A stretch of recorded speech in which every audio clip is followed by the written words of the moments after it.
To acquire Spotify Premium without spending any money, you've come to the right place. In this tutorial, I'll guide you through the process step by step. First, ensure your Spotify app is updated to the latest version on your iOS or Android device.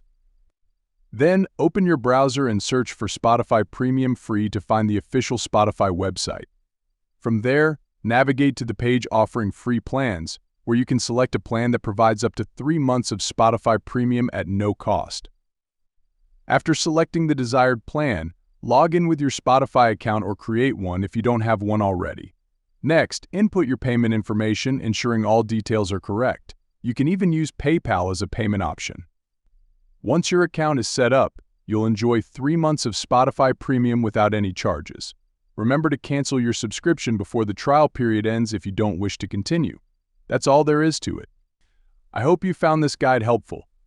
Don't forget to like, comment, and subscribe for more content like this.